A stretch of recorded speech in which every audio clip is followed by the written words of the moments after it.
I call the Board of Adjustments and Appeals meeting to order. Ms. Work, please take the roll. Mr. Cole, Here. Miss Ozels, Here. Mr. Friesen, Present. Mr. Koenig, Here. Miss Dickerson, Here. Chair Taylor. Present. All right, so on the agenda tonight, just to outline it for us, we have approval of minutes. We will have, we do not have anything under approval of findings of fact. We will have a public forum opportunity, and then the public hearing for case VAR 2025-012. And then we've got the remaining items are staff's choice, attorney's choice, board member's choice, adjournment. Right. I need for approval of the minutes for December 10th, 2025. I need a motion and a second. I move to approve. I'll second it. All those in favor, please say aye. Aye. I Any- need to abstain. I wasn't here. We last time we discovered that you can still review and vote on it. Abstentions are only in other types. Okay. Yeah. Any opposed? All right. We do not have any findings of fact, the type of case we heard last time. So we can move to the public forum. This is an opportunity for the public to address the board regarding items that are not on the agenda tonight. Board members and staff will not engage in a dialogue or answer questions during this time. Speakers may be directed to staff or other sources for responses at a later date to questions raised during the public forum. Presentations are limited to 3 minutes. Questions or comments may also be emailed to comdev@englewoodco.gov. Is there anyone present who would wish to speak at the public forum tonight? Is there anyone online? Seeing no one online or here, we can move on to the public hearing for case VAR 2025-012.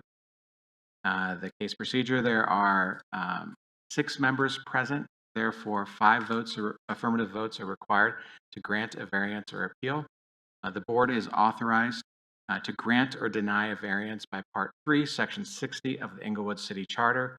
Anyone aggrieved by a decision rendered by this board may appeal that decision to a court of record. However, such an appeal must be made within 30 days of the board's decision. Any approved variance is effective at the end of the appeal period. Building permits for construction associated with an approved variance will not be issued until the appeal period is ended. Building permits must be obtained and construction begun within 180 days of the variance's effective date.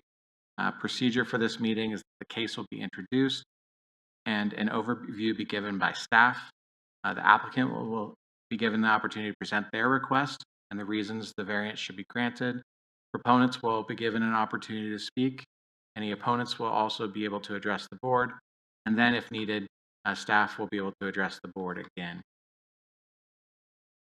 The public hearing for case VAR 2025-012 for Daniel Raetzman at 3085 South Corona Street is now open.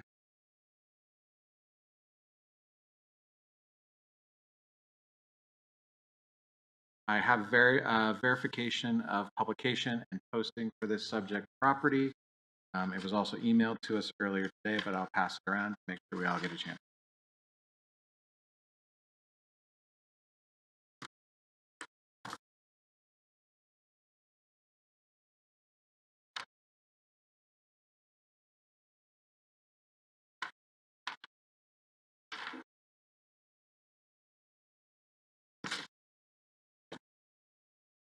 All right. Staff, would you please give us an overview? Please take the oath. Raise your right hand. Do you swear or affirm under the penalties of perjury that you will tell the truth in this proceeding before the Board of Adjustment and Appeals? I do. Please state your name. Eric Sampson, Senior Planner with Community Development. Good evening. So the variance request tonight is for the construction of a 2-car garage in front of a primary residence. This also includes a request for a 20-foot wide driveway to access the garage. The property is located at 3085 South Corona Street. And the property currently contains a single-family residence, which was constructed in 1930. And as you can see, it was constructed on the very, very back of the property, abutting the alley. So in order for them to be able to construct the garage, there'll need to be basically 3 variances granted in this request. The first is that variance for Title 16, Chapter 5, Table 5.3. And this requires that the any detached accessory structure be located behind the front building line of the primary structure. Considering the location of the residence, this is not possible to meet this portion of the code. The second would be from Table 5.4. And this is all entrances to garages must be either to the side or to the rear of the primary residence. And again, due to the location of the primary residence and due to the width of the house on the lot, this would not be possible. And then this also restricts driveway width to 15% of the total property. So this would be a restriction of a 7.5-foot wide driveway if code to be administered as written.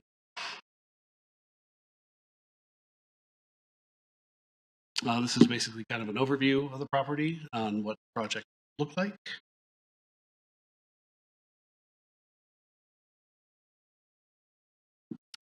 And then for the approval criteria. So the first is that unique physical characteristics exist on the property, size, shape, location, etc. And again, due to the location of the primary residence constructed in 1930, back of the property, this is, an odd place for a house to be. And it does make meeting the requirement of having the detached secondary structure behind the primary residence impossible. 2 is that the condition creates a practical difficulty or unnecessary hardship, where the strict application of the standards would unreasonably deprive the applicant of privileges enjoyed by other properties in the vicinity. And in this case, again, placement of the primary residence is the reason why we're here. If the code were to be applied as written, everybody else in Englewood would be able to construct a 2-car garage.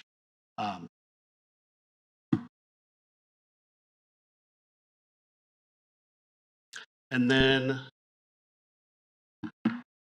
the variance is consistent with the intent of the zone district regulation to secure public health, safety, and welfare.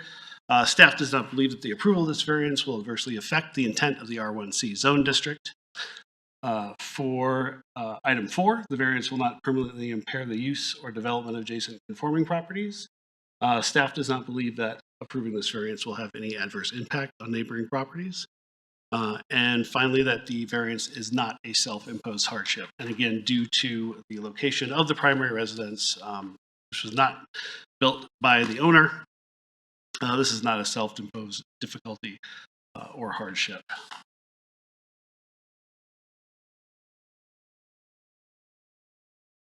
And I would also like to point out as well, just going back to item number 2, there are other properties in the vicinity that are accessed off Corona from the front and not from the alley. So it's not an uncommon thing to see around this area. I will note that most of these driveways are about 1 car width.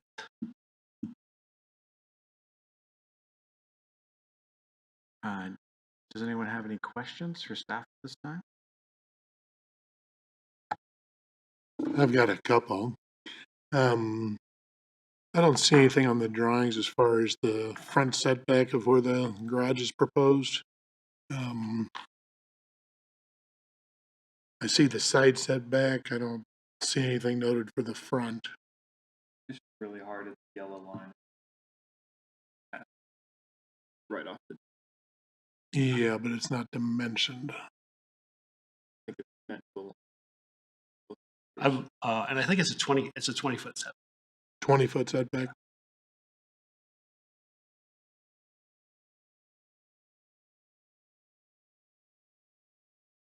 And then there's another accessory building on the property. We know the size of it and what it's used for. I believe, and you can confirm this with the applicant, I believe that is just a detached storage shed.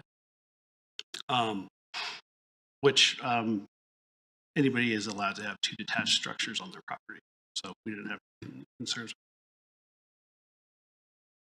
So it meets the requirements for a shed. Mhm.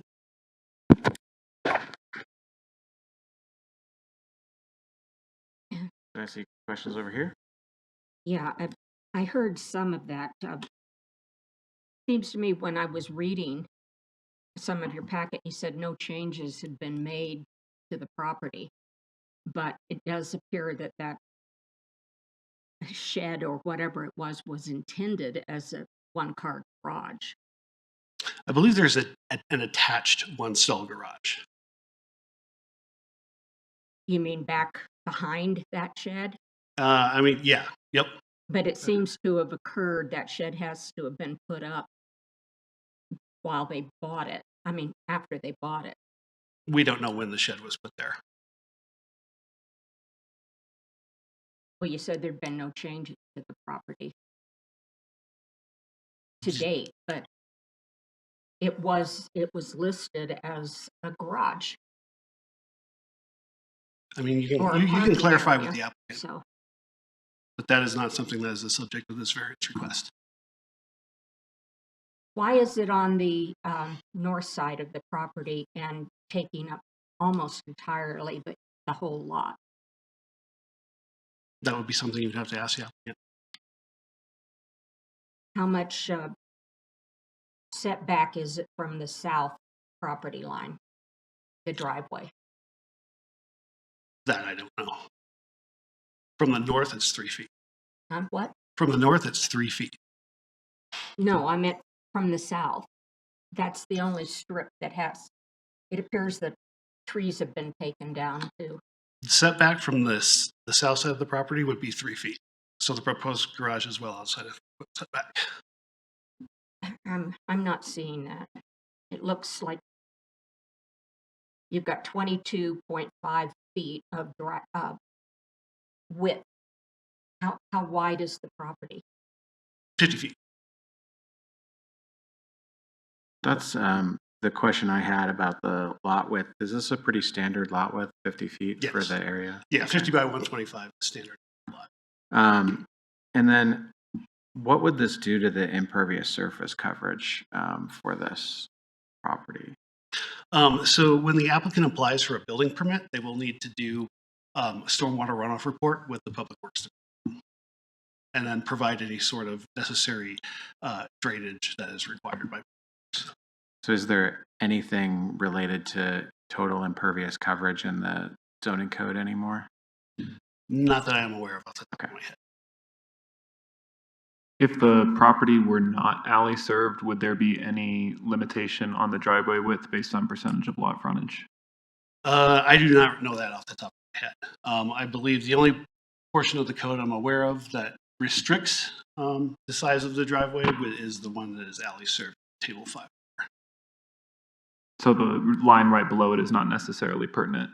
Like Yeah, so I mean, there's the answer right there. It's not alley served. You have 25% of the lot that would be allowed for driveway. So in this case, a 50-foot wide lot would get a 25 allowance for a driveway. so that'd be what, 12 and a half feet if it were going through like new build essentially. Yeah.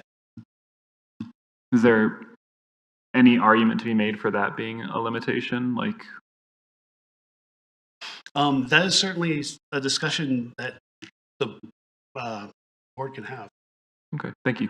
I think we can ask that of the applicant. So as I'm looking at the site plan there, if you can bring that back up, proportionally, this doesn't work out. Is the fence line on the south not at the property line? Because there should be 24 feet, 24 and a half feet left of south setback if it's 50-foot wide lot. And that proportionally certainly doesn't work out. So I'm just curious whether the fence line is in the wrong place or, I mean, we don't have a survey to show what this stuff is. Actually, it should be 28 feet left of open land. Because if that's only 22.5 feet, how come it's twice as big as what's not? Yeah, and the site plan is not to scale. See, and there should be 28 feet. It's definitely not to scale, so it's very misrepresentative. And there are trees that have been removed, mature trees already, and the lot's scraped solid.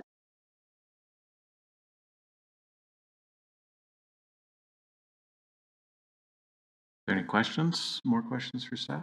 All right. Thanks. We'll call you up if we have more questions at the end. All right. Could the applicant please come forward to testify in this case?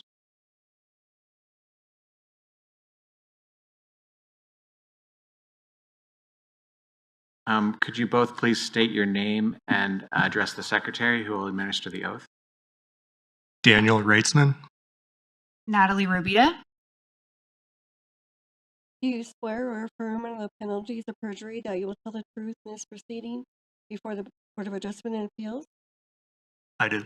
All right, so we've received the material in the packet tonight, but this is your chance to add to that and help explain some of the discussion, the questions you've already heard from the board tonight as well, but now's your chance.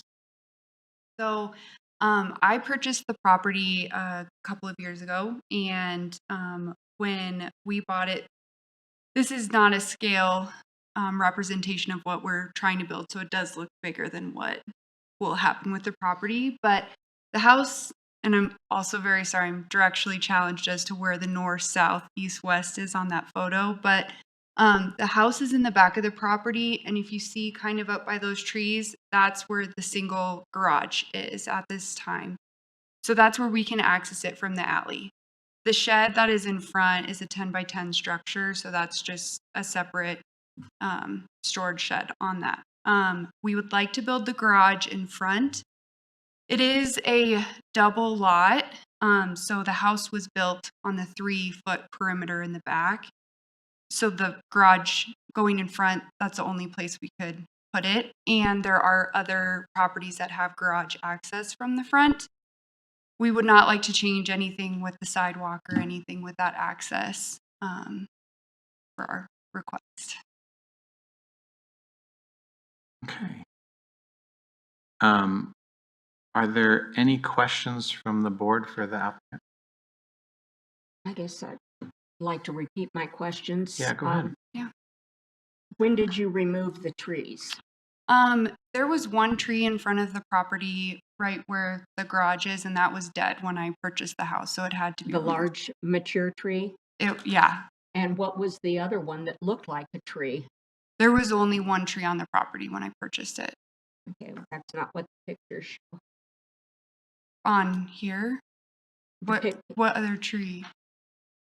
I live in that area and I walk that area all the time, and Yeah. there was a tree I would at have some kept point. any of them that I could. Unfortunately, they Yeah. died. I'm sorry, this is the only, I just got this from Google Earth. This is the only thing they got. Did Yeah. you do all the window treatment, changing the window treatment and everything? Yeah. When did you do that? After I purchased the house, about a year after I purchased it. And you're going to change the roof line with this build? No, I would like to keep it like consistent, just a standard. I Well, don't want it to be It's showing elevated. a lot different in the picture here. And I believe there was some indication that you were going to change the roof in the presentation. No, it'll be a separate, like the garage will not be attached, so it will have its own roof. Okay, well, how setback was how much setback is it from the house to the alley? For the back of the property, Yeah, so I am right on that 3 foot. There's 3 foot right behind my house to the alley, and then there's 3 feet on one side, that side that's down on the bottom. And then to the other side, on the other side of my garage, it's also at that 3 foot perimeter. So the house was built as far back as it could be. For building the garage, we don't want it to go past do you see the neighbor's house on each side? We wouldn't go past their structure, it doesn't go the 5 feet past or extending on their side. I hope I'm answering it.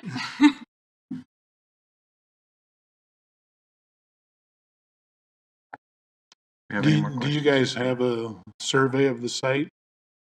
I've had a soil sample done when I purchased the house, but I don't know what that means. I'm so sorry. I'm healthcare. I don't know if you can. We do not currently have a survey of the site.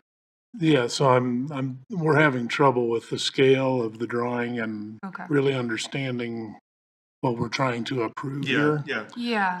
which we can't do without accurate representation, I guess, is Okay. my problem with it right now. Okay. I've got another question. You're asking for a 20-foot driveway. I know that would be nice. Is there a problem if it were only 18 feet? That'll be fine. Yeah, Yeah. that'll be totally fine. We just kind of threw that in Especially there. based off of the cost of the concrete. Yeah. We actually wanted to make it as narrow as we can and just have it go to where the cars can pull in at the 2-car point, And I know this is we obviously know it's not to scale and obviously not very accurate, but the edge of the shed is at the minimum setback. We will be matching up with that, and we'll be matching up with the house to the north. So it will not be protruding out, and it will not be obviously extending north any more than that, if that helps at all. Mr. Chair, I wonder, is it, depending on how we're filming and all of that kind of stuff, would it be possible to have the applicant actually show us physically everyone looking at this one page rather than, I think you're all trying to give us information If we had a from pointer, what you're that'd be very looking at, helpful. which is Yeah. backwards from what we're looking at, and kind of pointing from that far away, it's kind of hard to tell what specifically you're saying. Would it be possible to Yeah, have we're them- getting some help here. Okay. There we go. Oh, perfect. Oh, that would be super. I was gonna say if we had a pointer, that'd be great. Yeah, I'm thank you. I sorry. think that'll help with the scale and the understanding of which directions and all of that. If Yeah. you could walk us through your proposal just that So- way, that would help. This shed right here is at the 3-foot setback, and we will be at a minimum matching up with that. If anything, we'll be going more south. And the house north here, we will not be going further. We will not be extending past that at all. If that helps what I'm trying to represent. And Cian, do you would it be helpful to you to maybe re-ask some of your questions while they can kind of physically show us to make sure that we understand Yeah, what? I understand what they're saying. Okay. I just want to make sure that we understand what you're getting at. Yeah, well, it's obviously not proportional. Yeah. If it's 22.5 feet, there should be a lot more space. Correct. Okay. Correct. Yeah. And so from what I'm seeing from the pictures of the house, from looking at it from the front, Yeah. that roof line doesn't match up. And because I Okay. walk that neighborhood all the time. I get what you're saying. So to have a better comparison, so that is our 1-car garage. So it would probably actually scale, because it's just going to double that size. It's not going to come out far and cover that much area of the property. It's going to line up. Why are you keeping the shed and a 1-car garage if you're not accessing the 1-car garage? Well, we just would like to have a 2-car garage for the property. No, that's not what I asked. Yeah, no, No. but we access the 1-car garage, so that is back here, but that limits us to a 1-car garage. So to be able to invest in So our what are neighborhood- you're gonna have a three cars, a 1-car garage and a 3-car. Well, I mean, a 2-car garage. we would like to have that shed be an office space, working from home. Both of us work from home, and I think that's a request. And then that garage can become storage space, and we can park our cars in the new structure. And the current 1-car garage, it's small. A sedan could barely fit in with too. So And just being able to stay in this home and grow in this neighborhood, having a 2-car garage so that both of us can securely lock up our cars and not park on the street, I think is also another value versus lining up the street with cars.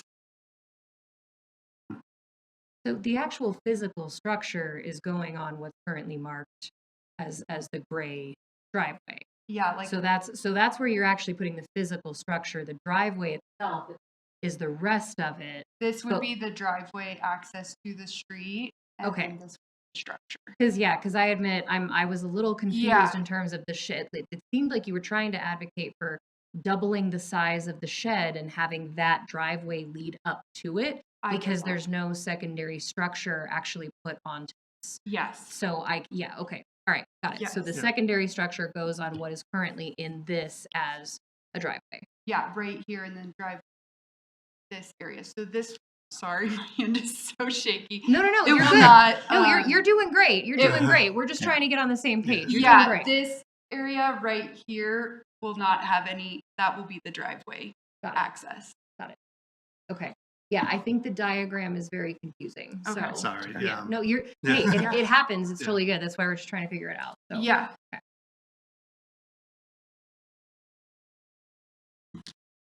Would you be able to deal with 25% of the lot width for where the driveway crosses the sidewalk, which would be 12.5 feet? yeah, we're fine with Okay. Again, this was just kind of arbitrary. We're fine as long as like at least a car can get honestly through it. So We get that. Just we're not in the business of arbitrary, so we have to Yeah, figure out no, exactly I what figured, those lines yeah, are. no, So. yeah.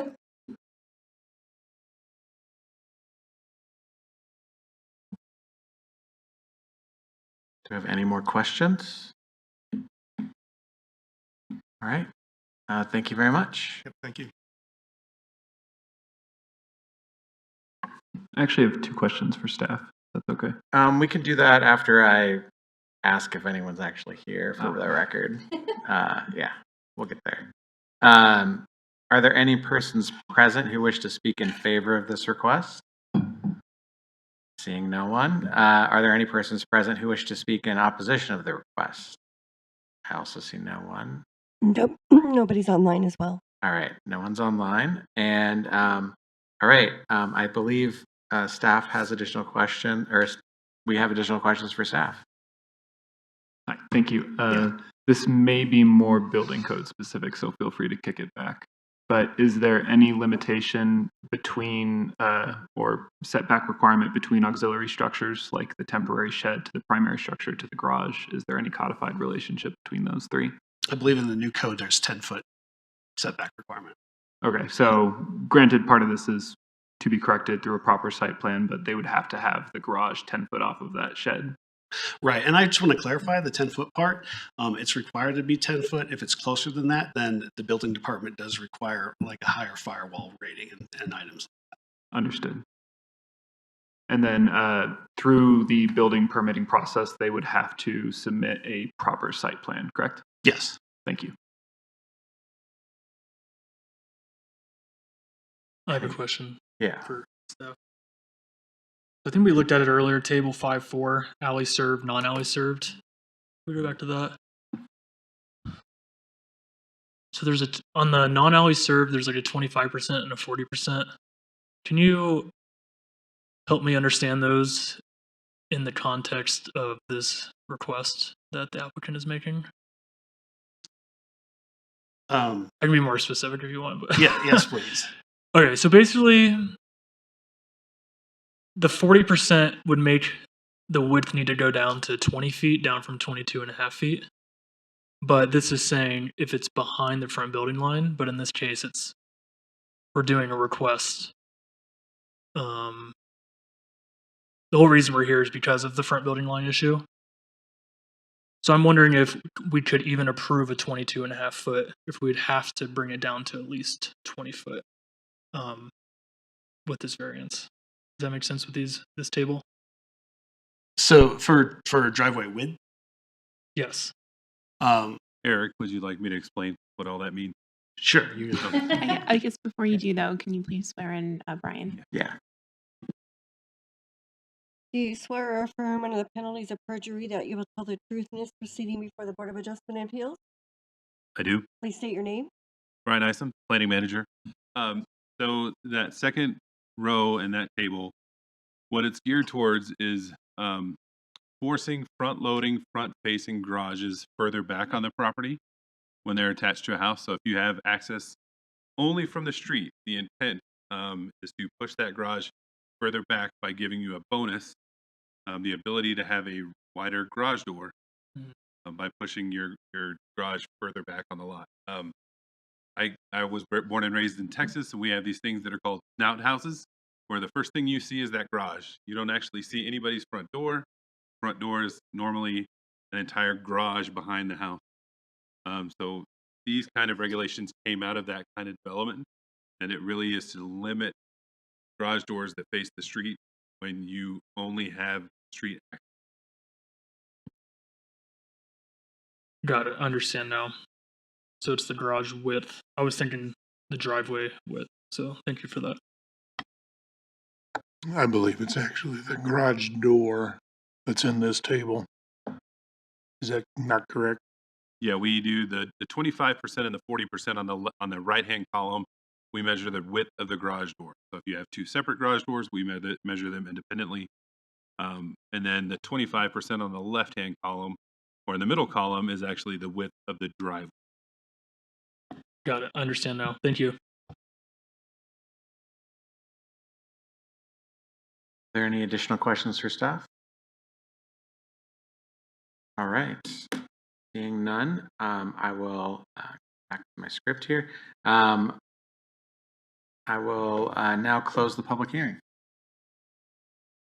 Oh, before I close the public hearing, we will give an opportunity if the board has any more questions for the applicant. Do you have one? Okay. So this drawing shows the depth of the garage at being 30 feet. How big a garage do you really want? I guess that's part of the question. You could push the garage further back if it wasn't 30 feet deep. So if it was 24 feet deep, like kind of a standard garage, you'd be 6 foot further back from the adjacent house, perhaps. So I'm just trying to understand what you're hoping to get out of this. I think when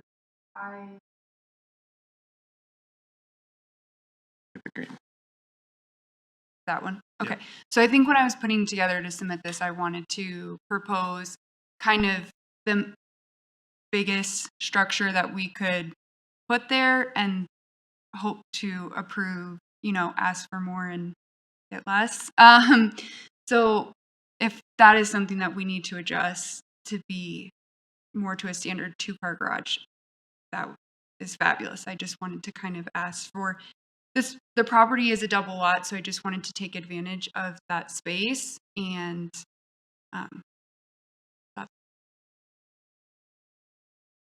Thank you. Okay. Any more questions? No? Okay. We can now close the public hearing. I need a motion and a second before we begin discussion. I move to close the public hearing. We just need a motion on the request. Oh, variance I'm request. sorry. Yeah. I'll specify next time. Sorry. And I actually don't have it in front of me, so I'm failing.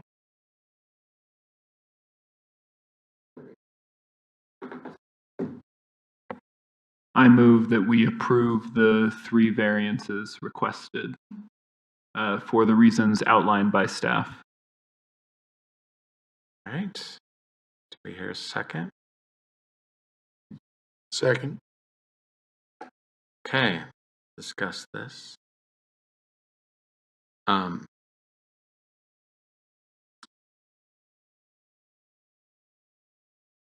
Because it is a standard lot width, I'm trying to imagine this is like it's a non-alley served. So I think if we could get at least where it's crossing the sidewalk and accessing the street down to 12.5 feet to be that 25%, I think it would as a good condition there, just to reduce that conflict between pedestrians and the cars. I like the desire behind that, but I'd be a bit concerned that a 2-car garage may not actually function with regular access with the turn movement that would be required. Yeah, it might not have enough depth there. Yeah. Yeah, I would echo that because I think what ends up happening, I mean, we could limit the curb cut essentially to 12 or 14 feet, but actually getting in there and making that turn, you're going to end up with ruts and basically a not as good a looking area as if we did it the full width of the driveway.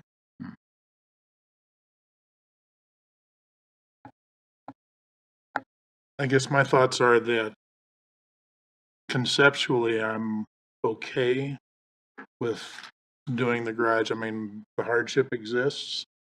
I think I would like to put some limitations on exactly what we approve when we do this. I don't want to see more than an 18-foot driveway.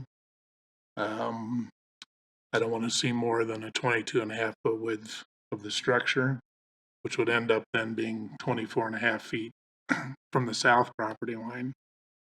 And I would like to have it pushed back, I think, as far as is reasonable. Lining up with the adjacent house would be minimum. We should stipulate that if we're going to say this.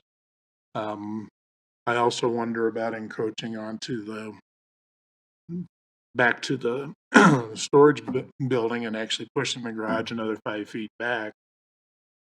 The further back we get it from the street, I think the better. So, maybe we artificially introduce a 25 or 30-foot front setback for it. I respect wanting to put constraints on it. I do have a concern, though, that without an accurate survey, we may be establishing limitations that would then render their potential structure unusable. Like, for instance, if it does happen to go to the building line, are they able to get the 24-foot standard depth in their garage and still have the required offset from their auxiliary structure? Like, it may be, but it's unclear. I wonder, do we want to build in wiggle room, or is that a situation where they find out that it can't work under the conditions we've approved and they would then need to redo this process? I mean, there are enough issues with it that I would almost like to say come back with a 2-scale drawing and we can then make real decisions about it. Yeah. I'm just pretty uncomfortable approving anything or trying to put constraints on it, like you say, without knowing what it is. Yeah, and that's essentially what I was going to say, is that I feel like I don't have a problem with approving the structure itself, the goal of what they're trying to do, if that's what they want to do, but I don't feel comfortable approving something that we're not fully aware of what we're actually approving. So I feel like this is one of those, let's talk about this a month or two from now when we have an actual 2-scale drawing and some type of very clear stipulations of what we're approving or not, and I'd be fine to approve it at that point because we actually know what we're talking about. Right now, we're kind of talking about hypotheticals. Would we want to, sorry. Okay. I'm not sure that, Can you? okay. I'm not sure that, I'm still not clear on whether this is a true hardship or some are not self-imposed, because they bought the house knowing it was set all the way back. It has a single car garage that is accessible from the alley. If they need more garage space, I wouldn't mind approving a 1-car garage in the front, but they bought it this way knowing it had these limitations and these problems. under that logic, there would be only self-imposed hardships in Englewood then. Well, there are other buildings that have gone up. A two-story garage, a two-car garage was built down the block, and it had a second story on it, and it didn't take up as much room as this, and it has a very narrow driveway. It's only about 10 feet from the sidewalk, and I don't understand how that got approved without a variance. If this is required to be a variance, and it's just taking up an awful lot of room, and there, the permeable surface issue. It is kind of an anomaly in the neighborhood. The structure? Yeah, adding a structure, a two-car garage in the front like that, set back that far. And we have had other cases where there's a rear loaded lot like this. It's not completely unique. It is rare in Englewood, but I guess to circle back to the point about a survey, I understand the motivation here to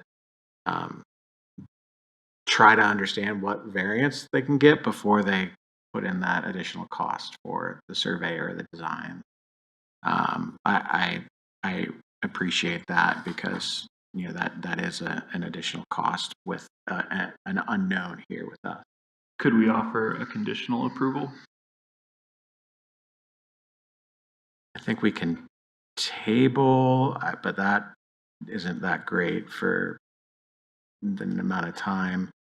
We can put conditions on our approval that could give them a bigger, some envelope to work with and design within, but maybe not with the intent to try to find a location that meets. It's a lot to try to specify in the conditions, but I meant more like we can approve the variances requested, assuming that they stay within the requested limits, and then verify with like the site plan that they would then submit with building permits. Like their building permitting process would likely catch anything that we wouldn't be able to. They would still have to meet the setbacks. They would still be held to that front property setback. Any issues with fire concern would be addressed at that point. So as long as we are specific around what we've already kind of talked about that drive access with, I think anything else that we would pop up that we would not deem approvable, building permitting would get. Yeah, I don't think we have like a if-then ability. But I guess what I'm struggling with most is the clear intent of code with wanting to see, when possible, the garages be accessed off the alley. I understand that it's not possible in this case with where the building is placed, but also with the width and with that very clear, like not wanting to see more than 25% width for access, and wanting to offer more width for the garage itself when it's further back behind the building line, which is hard to do in this case, but I guess I'm struggling the most with the width of the request being above that 25%, because that's just a clear intent that we can see from the other line here on the table. You're talking about this table in particular? Yeah. So remember, this particular table has to do with the driveway itself and then the garage door. So theoretically, you wouldn't have a garage door over 12 feet wide, which means you wouldn't have a two-car garage. So essentially, I think we're being asked, how big can the garage door be? How wide can the driveway be? And that's about, those two things I think need to be clarified. And I would also probably want to say, limit how wide the garage itself is.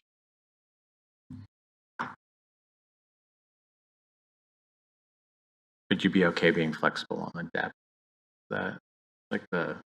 How far it sits back from the building? Or just like how big that that structure is, like That I had talked from about east to earlier. west, yeah. Yeah, I think, so if I were to put conditions on it, number one would be the front of the garage cannot be in front of the adjacent house. Driveway cannot be more than 18 feet wide. The garage itself structure can't be more than 22 feet. And the garage door can't be more than 16 feet.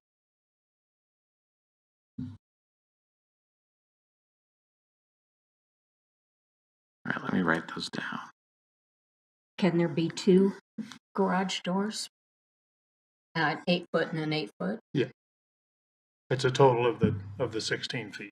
So, and is the entry going to be, if you're going straight into the garage from the street? So you'll be seeing the door there. Correct. So there's no real need to turn anywhere. Correct. So That's you the way can they're have a presenting much it. shorter driveway. Yeah, it's whatever the adjacent house depth is. I'd also like to see it on the south side of the Their property. garages, their entries on the south side, so it makes sense to have entry visible from the street. Yeah.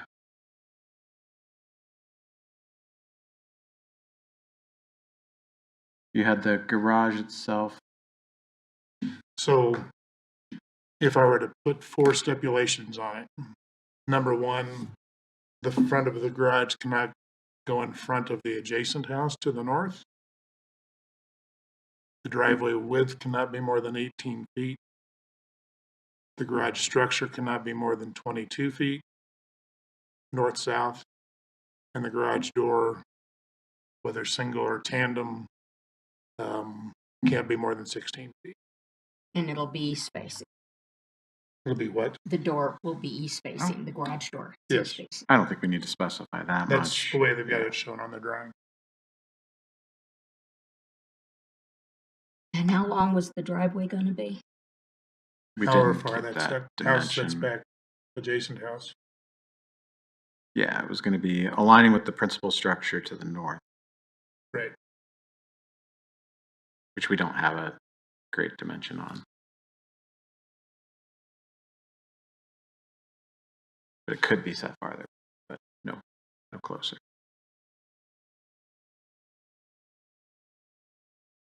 I guess if we want to talk about the other pieces, I think that the hardships exist, and I mean, all 5 criteria in my mind are met. As far as the overall direction of this, it's more the dimensional things that I'm having issues with. Yeah. So the motion that we have right now is a variance to table 5-3 in this section 5-4B2 and also table 5-4 so that it can be accessed from the front and that the width we can specify.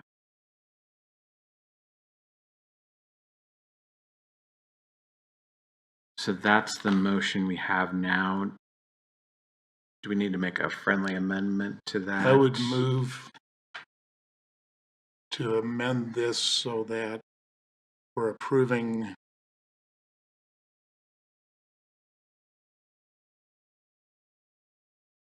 the 3 variances with dimensional stipulations. And the 4 stipulations are front setback of the garage must align or be behind the front setback of the house to the north. The driveway itself cannot be larger than 18 feet width north-south. The structure cannot be more than 22 feet north-south. And the garage door cannot be more than 16 feet on the street vision side. Can we add to that? I guess I made the motion, so I think Yeah. I would like technically you to have to get it second the approved, then you motion. can We do it need again. We need a second on that motion to Second. amend the motion. All right, let's do a voice vote on the amendment of the motion. All in favor, please say aye. Aye. Any opposed? All right. So now we have the amended motion on the table.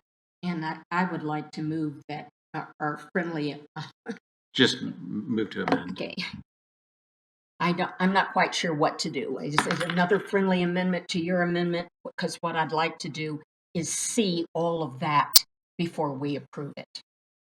I want them to come back, table it till the next meeting or something, and have them come back with that in mind and a to-scale drawing. I don't think that would be an approval, though. I think that would be a rejection, wouldn't it? Yeah, and I don't have that need personally. Building department is gonna take care of it based on what we're saying here for those dimensions. We know that it can't be, it's gonna end up being 24 feet from the south property line at that rate, so. So there's a motion to amend the motion now that we currently have with the additional stipulations. Do we have a second? Seeing no second, do we need any additional discussion on the current state of our motion? All right, let's call the vote. Ms. Work, please take our vote. Can I just have Randy repeat that one more time so Yeah. we're clarified? Yes. What the motion is? Yeah, what the motion is as it stands now.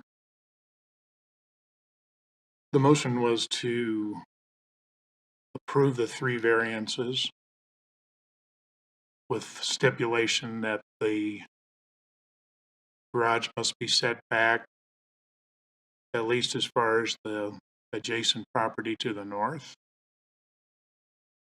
Number 2, that the driveway cannot be more than 18 feet north-south.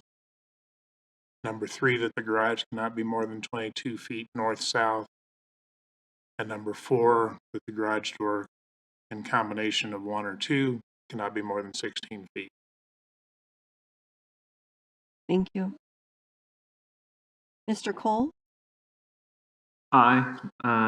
I vote to approve for the reasons stated that there is a unique physical condition. The variance is consistent with the intent of the zone district. There is no permanent impairment, and it's most assuredly not self-imposed. And with the stipulations that were put on, it will create a better, more uniform character based on the building conditions. Ms. Ozels? I vote to approve, especially with the amendments. I echo that I would have also felt a little uncomfortable approving it without very specific requirements, but with those on it, it not only meets the stipulations that we are asked about in the beginning, but also provides very clear stipulations for the applicant moving forward on exactly how to maintain code and character. So I approve. Mr. Friesen? I vote yes for the reasons stated. Mr. Koenig? I vote yes for the reasons stated. Ms. Dickerson? I'm pretty uncomfortable with the whole thing, but I guess I'll have to vote yes. I don't feel that it's the stipulation or the conditions have been met. I think it is self-imposed. I don't think it's a hardship because they already have a single-car garage accessible from the alley. I wouldn't be a problem having another single-car garage in the front, but I would do it a little differently. So is that a yes vote or a no vote? I'll say yes, but with my objections. Okay. Chair Taylor? I voted yes for the reasons stated. Motion passes 6-0. All right. Thank you.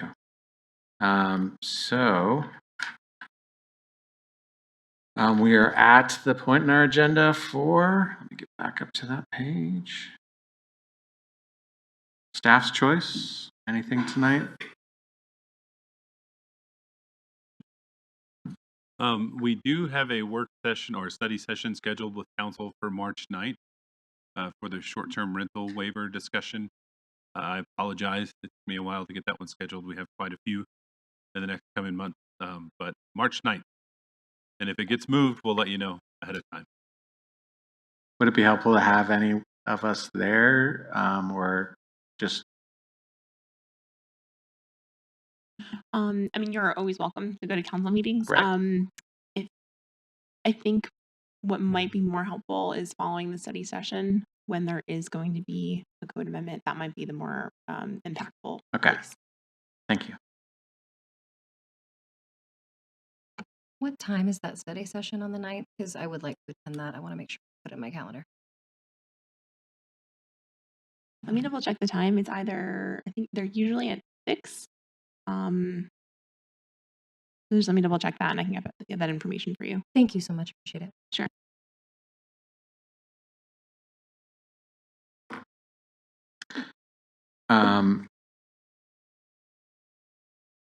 Anything else? Do we have a case next month or?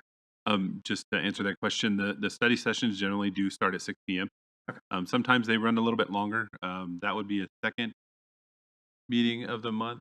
So it would be study session only items. Or generally, it could be a special meeting. We don't know that far in advance. On nights where we just have work sessions, some of the study session items last longer. So once we get a schedule of what order we're in, we'll have a little bit more a little bit better idea of what time specifically it would be. The only issue we run into is if everybody wants to go, please let us know, because having that many people, we may need to post as there be a certain number of you all in one place at the same time. We might have to post that meeting. So That's if you do plan on coming, please let us know in advance. That's a great point. Thank you. Yes, we wouldn't want to have a quorum show up at a different meeting. Oh, but it sounds like there's a path. If we do want to go, they could just post and notice that we're meeting at another meeting.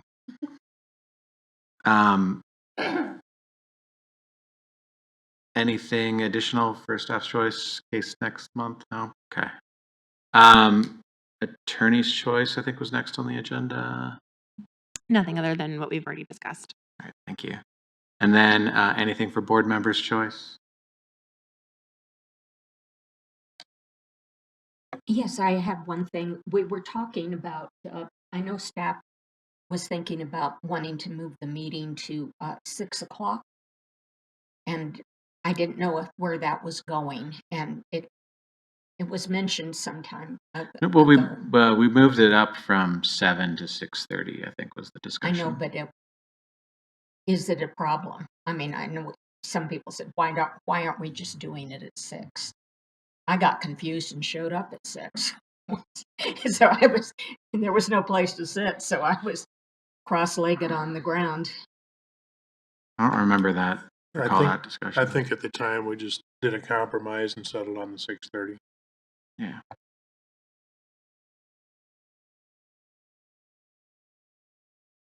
From a staff perspective, it gives us an hour and a half to get more work done in the evening. So it's okay with us. We generally tend to lean towards you all. You're the ones that are having to come in from offices or anywhere else within the Denver metro area. You can tell where I used to live now, the Denver metro area. So we're all here in the building to start the day. So if y'all want, we can bring that up as a future discussion item. If not, we can leave the meeting as is. I love the Brian fun facts tonight, but 6 p.m. would present a challenge for me to get here. Yeah, I wouldn't be able to do my evening commute to get here.